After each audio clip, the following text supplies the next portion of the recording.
Is this session's hearing on Tuesday, which is going to focus quite a bit on Russian meddling? Right. Well, it's going to focus on a number of issues. One indication we have is that it's going to be a closed session.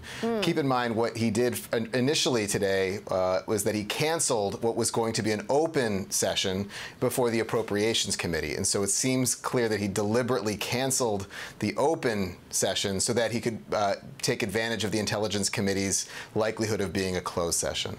And we don't know probably we won't know immediately the things that are happening, but we've also learned that it's more voluntary that he's going to attend this. Right. So it's probably an opportunity for him to try and address a lot of new questions that exploded last week.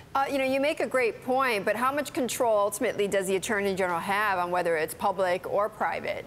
Well, I think he's got the cooperation. I think the Senate leadership, the Republicans who chair the Senate Intelligence Committee, might be more comfortable asking a lot of questions and asking tough questions if it's closed. I think there's a lot of backlash about moving to a closed session. As long as this material is eventually made public, it may be actually better for the Senate Republicans to start initially with closed sessions, get all the information out. A reference point was last week. There was an enormously important hearing with Dan Coates, the Director of National Intelligence, and Mike Rogers, who is the director of the National Security, the NSA, and because it was open, they punted on all those questions and they dodged. It was very frustrating to watch, but we also knew they were going to be meeting in a closed session. So it may be that a lot more information comes out, and that could be more helpful. So, Jed, we knew that this Comey hearing wasn't going to be the final word on any of this, right? And it's going to just continue. So, for the Democrats, do they have enough to begin obstruction of justice steps, or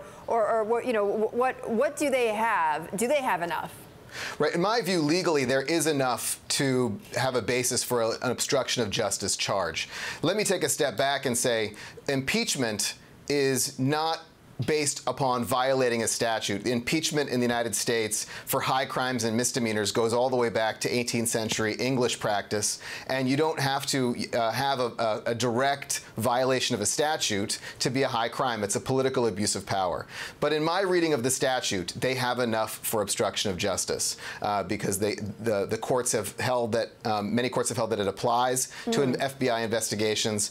And let me also be clear, there was nothing in Comey's testimony itself that I think is the basis for the obstruction charge. I think all of his testimony was background to give the public and Congress a sense of the intent.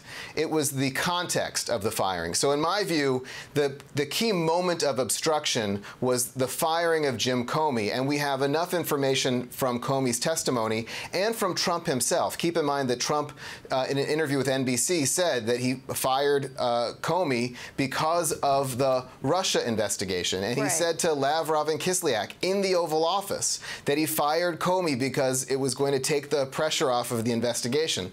That together is the obstruction case. But the one other thing I'd say is you need more consensus, and it's too early. This is like a reverse Watergate. In Watergate, they knew of the break-in, they knew of the crime, and it took months and even years to figure out the obstruction of justice to connect it to Nixon.